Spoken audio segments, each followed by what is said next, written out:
Oh, thank you so much for stopping by today to watch the video of my recent travels. I know some people might think watching someone's travel videos is kind of a boring thing, but don't worry, I will spice mine up with a lot of history, too. Today, we're going to start our travels through one of the most fascinating countries in the world, Armenia, and its historic capital, Yerevan. Now, for those of you who may not know, Armenia is a small, landlocked country in Southwest Asia. Today, just under 3 million people live there. Roughly half of those people live in the capital, Yerevan. Now, Armenia has a very rich history, which we will just start to explore now. Let's hit the lights. Now, as I said, Armenia has a very long and rich history, but we're going to start not too far back. We're going to start in the year 1893.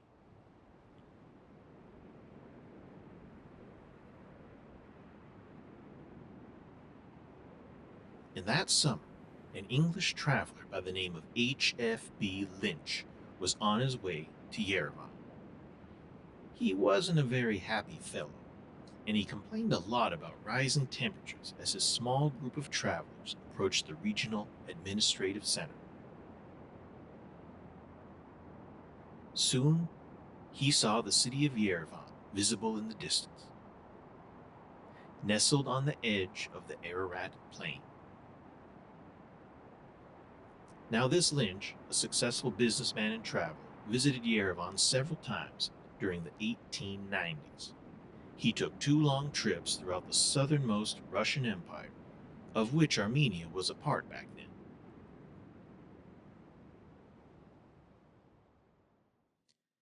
Yerevan, a city with just under 20,000 people, did not impress him very much.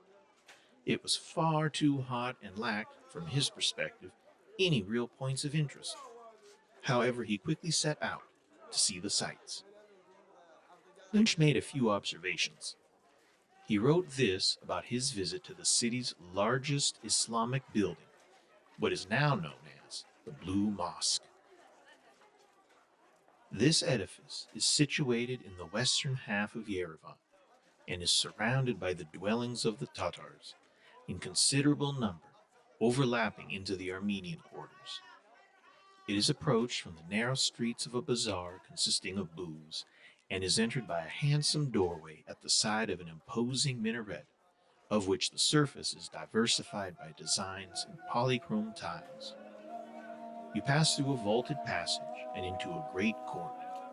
It is a vast place, shady and serene. Lofty elms of great age shadow the basin of overflowing water, which bubbles in the center of the paved spaces. Of course, much has changed in the nearly 150 years since H.F.B. Lynch visited this place. Yerevan was a relatively dusty regional capital in 1893 and is now the national capital of the Republic of Armenia with a population of over 1 million people. The Blue Mosque, however, looks like it hasn't changed all that much. It is the most famous religious building in Armenia's capital city and one of its most famous landmarks. However, its story, like the story of the Armenians, has been turbulent. But first off, let's address an interesting issue. Armenia is a Christian country.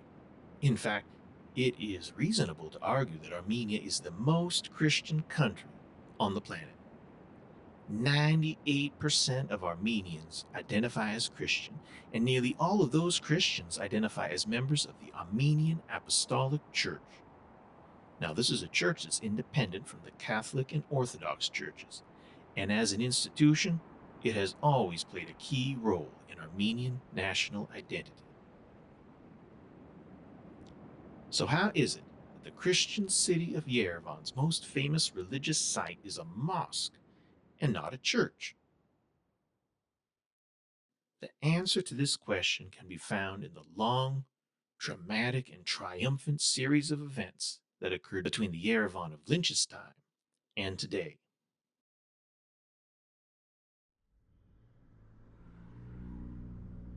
The bustling center of modern-day Yerevan contains both peaceful parks and hectic thoroughfares. Facing a bus stop and a busy market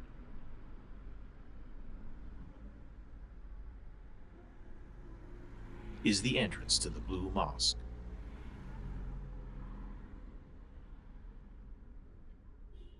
Stepping through the ornate gate, down into the courtyard below, modern-day Yerevan feels very, very far away. To get a little bit better idea why this mosque is here at all, we need to go a little further back in time, a century and a half before H.F.B. Lynch arrived here. In the mid-18th century, the present-day countries of the Caucasus, Armenia, Azerbaijan, and most of Georgia, were part of the Persian Empire and had been so for nearly 250 years. In 1747, this region was reorganized into the Khanate of Yerevan, with the city of Yerevan serving as the provincial capital. Soon afterward, to meet the needs of a growing Muslim population in this important city, a large mosque was constructed as the new congregational mosque for Friday prayers. Now, if we remember, Lynch was not impressed by much of what he saw. Naturally, he wasn't overly impressed by the mosque either. He said, "There is nothing very remarkable in the architecture of the mosque. For visitors today, however, the simple differences in the mosque are what set it apart. We need to take a closer look. Nearly every building in Yerevan is made of stone. However, the Blue Mosque was built of brick. This design is modeled after most mosques in other parts of the Persian Empire at the time, kind of like mosques you would see in modern-day Persia, the country of Iran. The mosque just has a single remaining minaret, an impressive 24 meters tall, rising from the southeast corner of the grounds.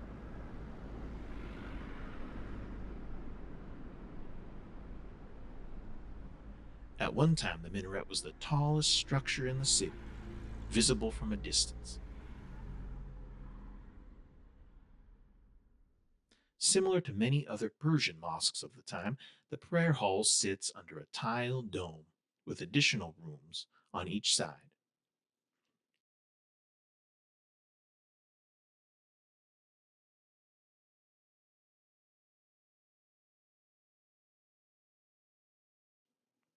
The Khanate of Yerevan was a prosperous region of the Persian Empire, both commercially and culturally. The vibrant city of Yerevan had almost as many mosques as churches.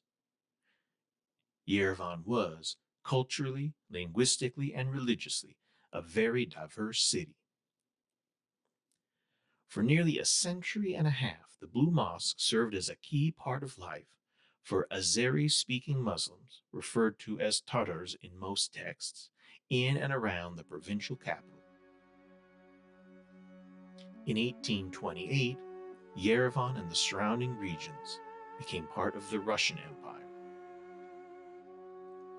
Less than 100 years later, this region, like much of the world, was engulfed in World War. When World War I drew to a close in 1918, Russia was in the midst of revolution and then civil war. Armenia, as well as its fellow Caucasian republics, Georgia and Azerbaijan, declared independence from Russia. Armenia was now an independent state with Yerevan as its capital. However, freedom and a lively, progressive democratic government was short-lived. Within just 2 years, Armenia was forcibly absorbed into a new Russian Empire, the Soviet Union, and the Republic of Armenia became the Armenian Soviet Socialist Republic. Under communist rule, Atheist and anti-religious policies were introduced in the 1920s. Soon, houses of worship were closed throughout the Soviet Union, and Armenia was no exception. The Blue Mosque was closed for religious functions and became a public park and meeting place. In the 1930s, however, anti-religious policies grew more destructive. In Yerevan, the largest church was leveled and replaced by a cinema, which still operates today. Yet the Blue Mosque survived. Its successful transformation into a secular public space may have contributed to its survival. It already had non-religious value for the people and the authorities. In future years, rather than destruction, the mosque was repurposed, first as the Anti-Religious Museum of Yerevan. A few years later, it became the Natural History Museum of Yerevan. Remember that beautiful dome in the mosque's main prayer hall? Well, what better use for a science museum than for this austere dome to serve as a planetarium? Armenia was a small but important part of the Union of Soviet Socialist Republics. However, in the early 1990s, the Soviet Union collapsed, and a second Republic of Armenia was born. With the help of Armenia's neighbor, Iran, the Armenian government prioritized the preservation of the Blue Mosque. In 1995, management of the mosque was transferred to the government of Iran, and two major restoration projects were completed. Today, the Iranian Cultural Center, housing a library and offering Persian lessons, operates from the mosque's offices. It's important for us now to revisit Lynch one more time.